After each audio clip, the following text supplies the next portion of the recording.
और अभी तक नोटिफिकेशन का कोई आता पता नहीं है। ऊपर से वो तो चीज देखने को मिल नहीं रही है, ऊपर से बहुत सारी चीजें सुनने को आ रही है कि चेंजेस हो रहे हैं। जो नियम पहले थे, चाहे वो डोमिसाइल को लेकर हो या फिर हमारे एग्जाम को लेकर हो। Hey guys, welcome back to my channel Soni official. कैसे हैं आप लोग? उम्मीद करती हूँ ठीक ठाक होंगे। ज्यादा अच्छा तो नहीं है कि होंगे, क्योंकि जो लोग भी प्रिपरेशन कर रहे हैं वो कोई भी ठीक हो ही नहीं सकते। बिकॉज आज हो चुका है 24 तारीख और अभी तक नोटिफिकेशन का कोई अता पता नहीं है। ऊपर से वो तो चीज देखने को मिल ही नहीं रही है, ऊपर से बहुत सारी चीजें सुनने को आ रही है कि चेंजेस हो रहे हैं।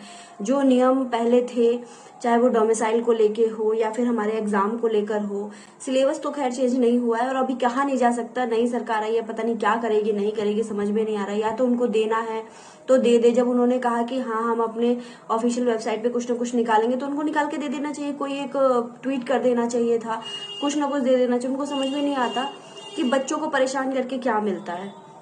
बच्चे पढ़ाई करें, आंदोलन करें, क्या क्या करें। अभी रिसेंट में आंदोलन हुआ था 10 तारीख को, दोबारा से चीजें ऐसी ही हो रही है कि अगर ये लोग नहीं माने और नहीं सुधरे तो बच्चे क्या करेंगे? फिर सड़क पे ही उतरेंगे। जब बच्चे सड़क पे उतरते हैं तो इन लोगों की प्रॉब्लम है कि बच्चे सड़क पे उतर जाते हैं, आंदोलन करते हैं, सारी व्यवस्था को भंग करते हैं। एक तो ये पढ़ाई करते हैं और फिर व्यवस्था ही भंग करते हैं। अरे भाई, ना हम बच्चे व्यवस्था को भंग कर रहे हैं और ना ही हम किसी पे अपना आक्रोश जता रहे। बस हमें जो डिमांड हमने की थी और हमसे जो वादे किए गए थे, वो वादे हमारे पूरे नहीं किए गए। बस हम उस चीज का विरोध प्रकट करते हैं। और क्या इतना भी करने का हक नहीं है? हम एक ऐसे देश में रहते हैं जहां हम स्वतंत्र हैं, तो क्या हम अपनी राय, अपनी मांग नहीं रख सकते? और वो भी हम मांग रख रहे हैं, कोई ऐसी चीज नहीं है कि हम कोई ऐसी डिमांड रख रहे हैं गवर्नमेंट के सामने। हम वो डिमांड रख रहे हैं जिस डिमांड के लिए उन्होंने खुद से हामी भरी है और खुद से कह चुके हैं, कई बार कह चुके हैं। हर बार पेपर में विज्ञप्ति निकालने से, हर बार ट्विटर से ट्वीट करने में, या फिर जब भी प्रेस विज्ञप्ति होती है तो प्रेस में बोल देने से, सिर्फ बोल देने से नहीं होता ना। लिखित तौर पे आपने कुछ भी नहीं दिया और जब आपने अगर नहीं देना था तो आप बोल देते कि नहीं देना है।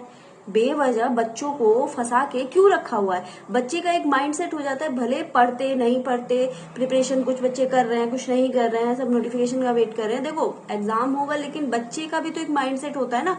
जब हमें पता हो कि हाँ हमें जाना ही जाना है और इतने देर में हमें पहुंचना है, और यहाँ पता ही नहीं चल रहा है कि जाना तो है लेकिन पहुंचना कब है कोई पता ही नहीं है, तो भाई हम भी बच्चे ही है या फिर हम इंसान ही हैं, हम भी डिमोटिवेट होते हैं। कितना इंसान खुद को मोटिवेट रखेगा? कभी ना कभी तो फ्रस्ट्रेशन निकलता है ना, और कहीं ना कहीं तो निकलेगा।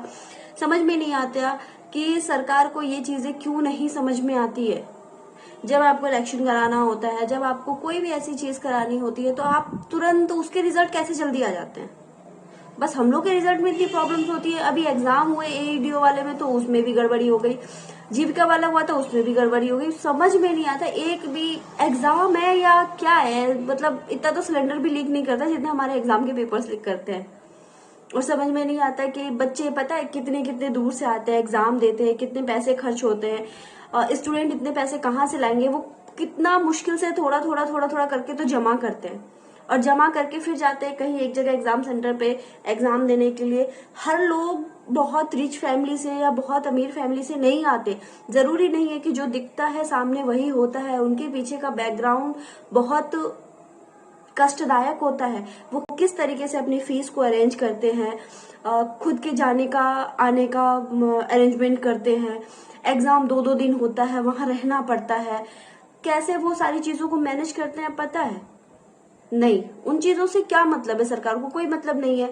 एक तो सेंटर वो लोग होम सेंटर नहीं देते हैं, उल्टा दे देते हैं। यहाँ का उठा के उधर दे दिया, उधर का उठा के इधर दे दिया। समझ में नहीं आता। पटना वालों का दरभंगा, दरभंगा वालों का पटना, मधुबनी का सीतामढ़ी, सीतामढ़ी का मधुबनी, ये उल्टा क्यों देते हैं? तो कभी पटना का बेगूसराय, बेगूसराय का पटना, मतलब कहीं का भी दे देना है। और भी मतलब अगर देखिए, और जब फिर भी आपका पेपर लीक हो ही जाता है, जिस चीज की वजह से इतने सारे चेकिंग किए जाते हैं, इतनी सारे इंस्ट्रक्शंस दी जाती है, फिर भी वही हाल होता है। क्यों होता है? जब इतनी सारी चीजें, आप इतने प्रिकॉशंस लेते हैं, तो फिर ये एग्जाम पेपर्स लीक होने के ये सब चीजें कहाँ से आती है कि सेंटर पे ही मतलब क्वेश्चंस आउट हो गए, तो सीबीटी मोड में है तो कंप्यूटर सिस्टम काम नहीं कर रहे हैं, ओएमआर शीट पे है तो टीचर्स की लापरवाही है। समझ में नहीं आता कि क्या है। ऐसा नहीं होता है भाई, ये किया जाता है, जानबूझ के किया जाता है। और ऐसा नहीं है कि बच्चे नहीं समझते हैं, सभी समझते हैं, बस हम लोग बोलना नहीं चाहते कि बोल के बेवजह का क्यों ही आक्रोश लेना। प्लीज इन चीजों को बंद कीजिए और एक सही ढंग से, एक ही तो एग्जाम कराना होता है, सही ढंग से एग्जाम करा लीजिए।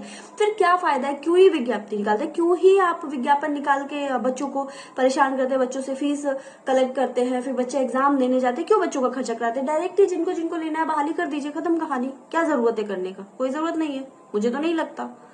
मुझे क्या, जितने भी बच्चे हैं, जब आप सही ढंग से एग्जाम कंडक्ट करवा ही नहीं सकते तो फिर क्यों दिखावे के लिए एग्जाम लेने की जरूरत नहीं है।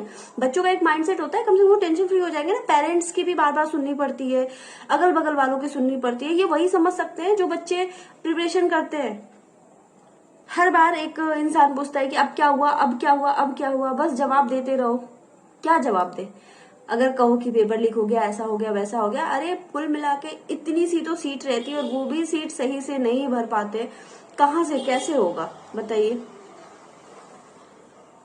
थक गए हैं अब इन चीजों से। प्लीज इन चीजों को आप लोग बंद कीजिए और जितना हो सके इस वीडियो को शेयर कीजिए ताकि ये वीडियो कहीं तो पहुंचे और किसी को तो समझ में आए, गवर्नमेंट की किसी इंसान के पास पहुंचे, कोई भी, चाहे वो हमारी शिक्षा मंत्री हो, हमारे मुख्यमंत्री हो, कहीं तक ये वीडियो पहुंचे ताकि उनको भी समझ में आए कि हमारे जो हरकतें या जो वो लोग कर रहे हैं ना, उससे हम बच्चे कितने परेशान हो रहे हैं, उससे उनकी पब्लिक कितनी परेशान हो रही है, जिस पब्लिक ने उनको चुनकर भेजा है। ठीक है, चलिए तो वीडियो को यहीं एंड करते हैं क्योंकि आज दिमाग में बहुत कुछ चल रहा है, पता नहीं क्या क्या निकल जाएगा, तो इससे अच्छा है कि वीडियो को यहीं एंड करते हैं। प्लीज पढ़ते रहिए, यही कहूंगी, और हम भी कोशिश करेंगे कि ठीक रहे सब कुछ, और उम्मीद करेंगे अब इस महीने तो नहीं देखने को मिलेगा, लगता नहीं है, अब ये मई में ही चला जाएगा, और उम्मीद कर सकते हैं कि मई तक तो कम से कम कुछ ना कुछ पॉजिटिव न्यूज मिल ही जाए। ठीक है, तो मिलते हैं एक नेक्स्ट ब्लॉग में, तब तक के लिए राधे राधे, खुश रहिए, स्वस्थ रहिए, मस्त रहिए, पढ़ते रहिए, और अगर चैनल पे नए हैं तो प्लीज लाइक, शेयर और सब्सक्राइब कर दीजिएगा ताकि जब भी मेरी कोई वीडियो आए तो आप तक पहुंच जाए, और बेल आइकन को जरूर प्रेस कीजिएगा। ठीक है, ओके, बाय बाय।